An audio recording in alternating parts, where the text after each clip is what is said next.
Hey everyone, it's Rick, and I wanted to thank you all for joining me on another Inwyt Walkabout. It's a rainy day in the neighborhood. I'm back in the US after my trip to the UK and Norway last week. Give you a little view of where I'm walking today. There's a Norwegian saying that goes, there's no such thing as bad weather, just bad clothing. So I'm testing that with my Norwegian sweater underneath my jacket and rain gear and making the best of a rainy day walk. I wanted to continue our conversation from last time where we were looking at the gaps that can show up in what I would say is our protective armor that keeps us safe in our everyday lives psychologically, as we interact with friends and different things that come our way wherever we are and whatever we're doing. And I wanted to take a look at how what is sort of an internal armor actually translates into external manifestations, and how we may or may not actually appreciate that because we're just really not paying attention, and why should we?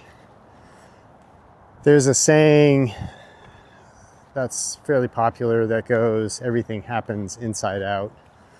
And one of the examples that I wanted to share with you today is our experiences that I had when I was younger, in my pre-college days, where on a regular basis my family would travel to East Germany to visit relatives during the summer.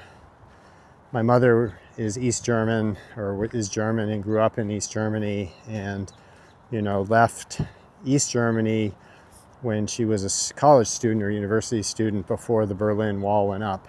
And so she was fortunate in having done that to be allowed to come back into East Germany to visit her family because she was not labeled as an enemy of the state. And so that allowed us to do these extended visits. And it was a pretty intense ordeal to go into East Germany at the time, when not only was there a Berlin Wall, but there really was a wall on the western border of East Germany that was really pretty daunting. And we would go in by train typically on a West German train that was going to West Berlin, and that had to cross through East Germany. And the process, or the approach when we hit the border, was something that was very routinized and very deliberate to not create any kind of escalation or incidents. So we would get to the border, get close, and all of a sudden, the train would slow down to 5 to 10 miles an hour, something like that, and we would go into a no man's land zone where on the outer perimeter of the actual wall there was a stretch of minefields that you would have to basically go through on the tracks. And then you would hit the literal wall, which was real, probably 20 feet high, cement, wire, barbed wire, guard towers, military soldiers on patrol to ensure the integrity of the border so that nobody could get in or get out. And then on the other side of the wall there would be another minefield, and then we would finally get to the station on the East German side. And then it would be very tense as well, because for about an hour the train would stop, and during that period of time armed police and soldiers would get onto the train and inspect every train compartment, check passports, randomly check luggage. They had guard dogs and would be inspecting the underbelly of the carriages, train carriages, to make sure that nobody was smuggling in or out, depending which direction you were going. And then ultimately, you would be allowed to pass through and the train would move on. And you would kind of go through this, sort of desolate village setting, again, very underpopulated because it really was a no man's land where really nobody was allowed to live. And then you would have a row, really a long chain of guard dogs that were just stationed on the other side as another warning not to get close.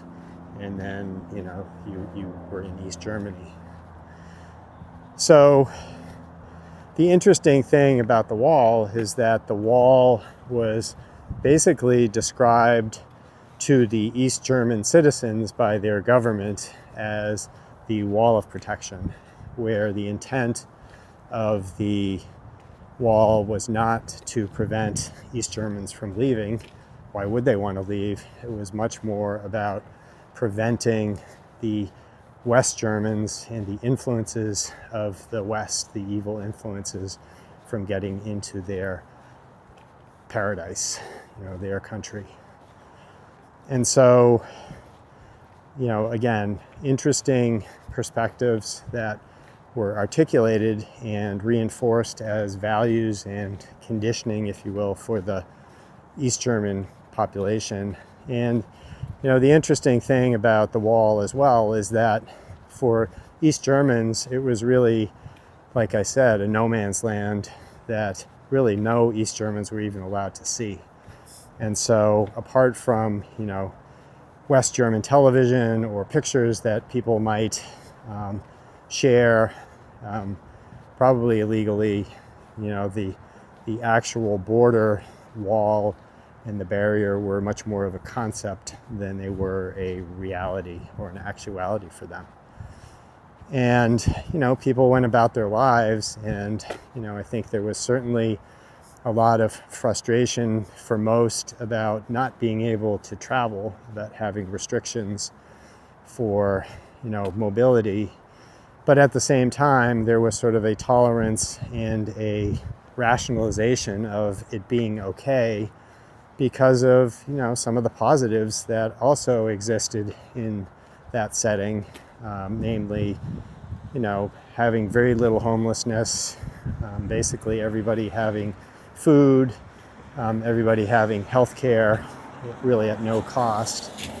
And so there was always a tit for tat, this is bad and this is good, and we're comfortable knowing what we have and what we don't have, and so we will just press on in our different ways of managing this.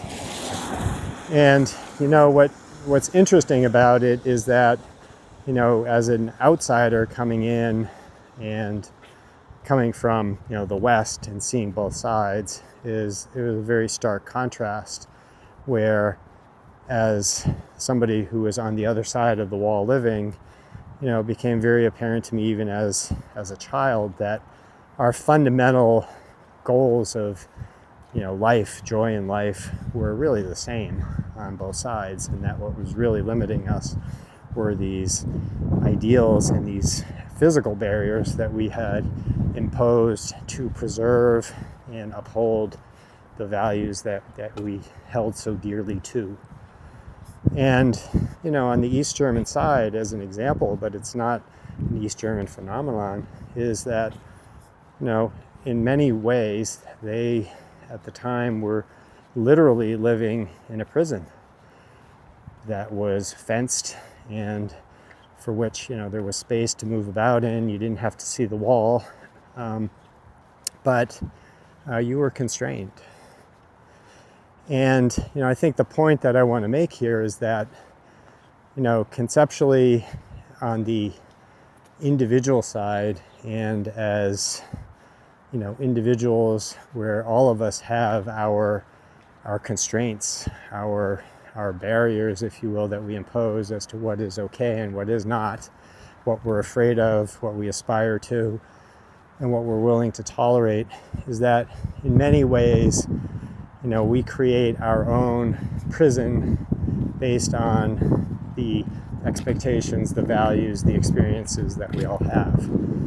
And the interesting thing to see in this example and in our daily lives is that we translate those barriers and those prison elements, if you will, into our daily existence.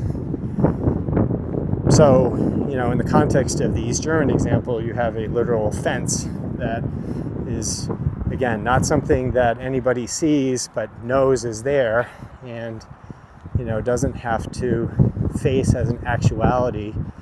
And similarly, for all of us in our daily lives, we have our own barriers and our own walls that we have erected that we probably don't see.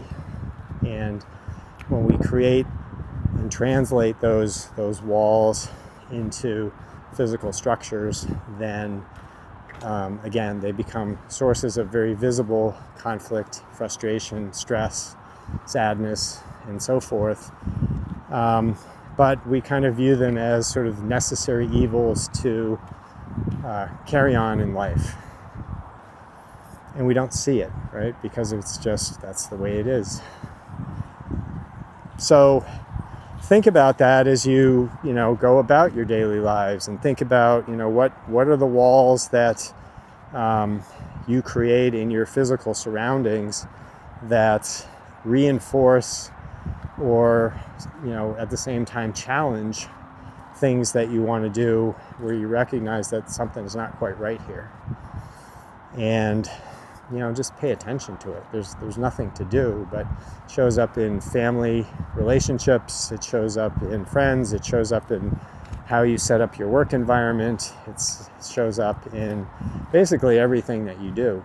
There's always some kind of a physical manifestation of how you view the world that you reinforce, in that by virtue of being in that physical structure actually continues to reinforce your beliefs or to clash and create conflict.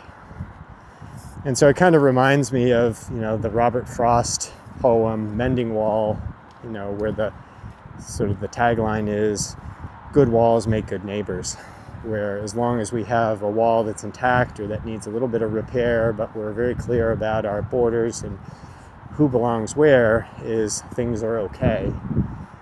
And really saying, are they really? Or are we just, again, trying to manage our differences by separation? So that's it for today. Think about those things this week as you go about your daily lives, and we'll continue next time. So I hope that you all have a wonderful day, a great week. Here's one more view of a cloudy day in the neighborhood. Not very beautiful today, but always nice to be outside. This is Rick with Inwyt Walkabout. Take care.